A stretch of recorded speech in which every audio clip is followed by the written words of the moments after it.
আমাদের সকলের প্রিয়, পছন্দের, ভালোবাসা, ভালো লাগা, এবং যিনি রাতকে রাত নয়, দিনকে দিন নয়, নিজের জন্য নয়, শুধুমাত্র হোমিওপ্যাথদের জন্য, আমাদের জন্য নিরলস ভাবে কাজ করে যাচ্ছে, যাকে দেখলেই আসলে মনে হয় যে ওনার পুরোটা শরীর জুড়ে আসলে হোমিওপ্যাথি, যার ব্যক্তিত্বে সকলেই মুগ্ধ, যিনি সহজেই সকল হোমিওপ্যাথদের কাছে নিয়ে আপন করে নেন। চাঁপাই নবাবগঞ্জের তথা বাংলাদেশের কয়েকজন ডাক্তারের মধ্যে একজন, তিনি আর কেউ নন, আমাদের সকলের প্রিয় ডাক্তার রাতুল মাহমুদ সজল স্যারকে আমি অনুরোধ করব যে স্যার, আজকে আপনার যে টপিক এক্স রে রিপোর্ট সম্পর্কে পর্যালোচনা করার, সেটি যদি আপনি আমাদেরকে শোনাতেন বা পর্যালোচনা করার জন্য আপনাকে অনুরোধ করছি। ডক্টর রাতুল মাহমুদ সজল স্যারকে অনুরোধ করছি। যেভাবে রেসলিং এ ডাকে সেভাবে অনেক অনেক ধন্যবাদ। আমি এই বিষয়ে আমি ওয়াই আরিফ স্যারের সাথে একটু বিষয়টা শেয়ার করি, আপনাদের বোঝার স্বার্থে, বোঝার সুবিধার্থে বলি।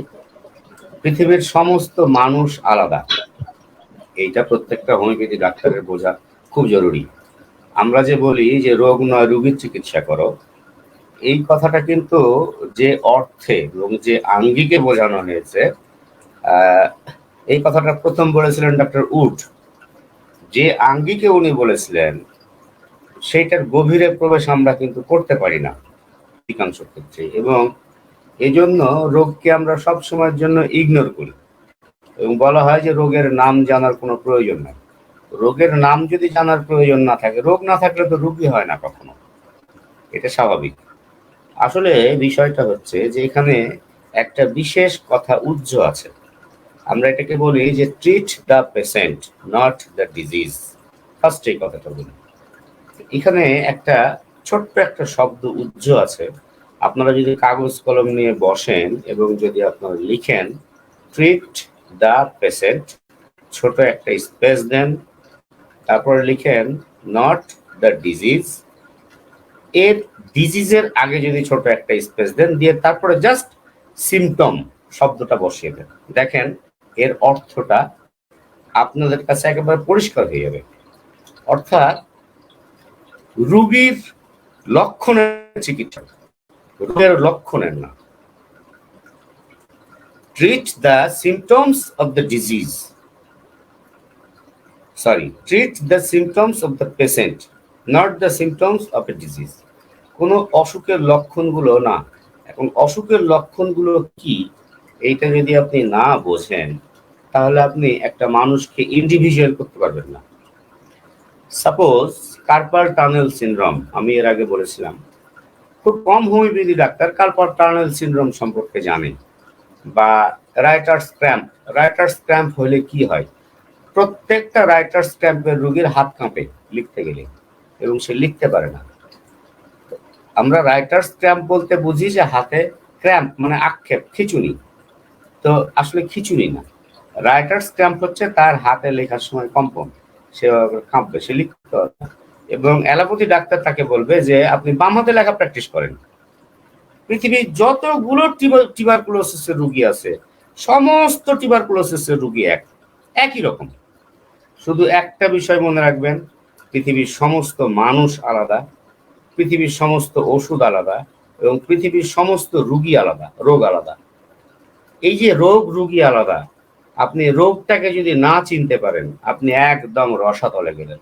এবং রোগের মধ্যে থেকেই রোগীর ইন্ডিভিজুয়ালিটি এবং তার মায়াজমেটিক কনসেপশন, এইটা আপনাকে আলাদা করতে হবে। জাস্ট এটা, রোগের নাম জানার কোনো বিকল্প নাই।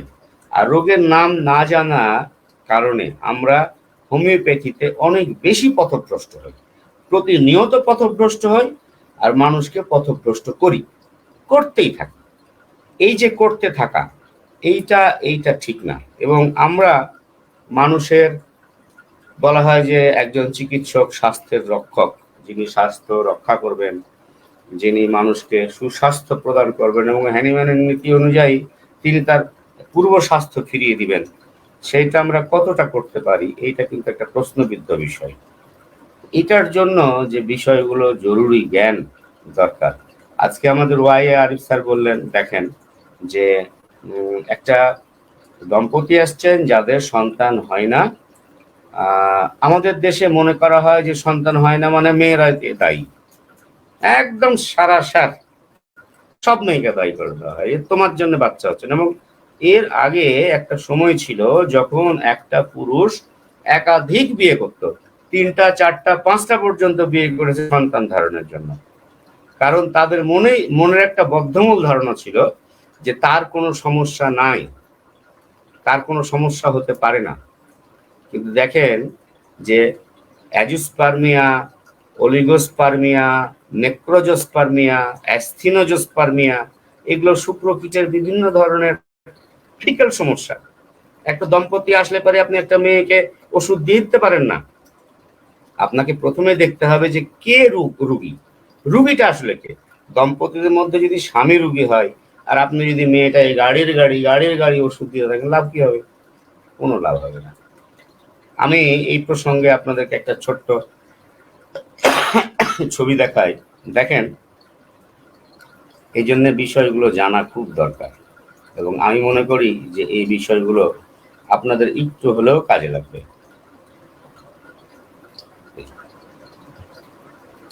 আমি আপনাদেরকে ছোট্ট একটা ছবি দেখাই, তার আগে বলি যে আপনাদের বাচ্চারা আশা করি সবাই ঘুমিয়ে গেছেন আর আপনারা সবাই প্রাপ্তবয়স্ক।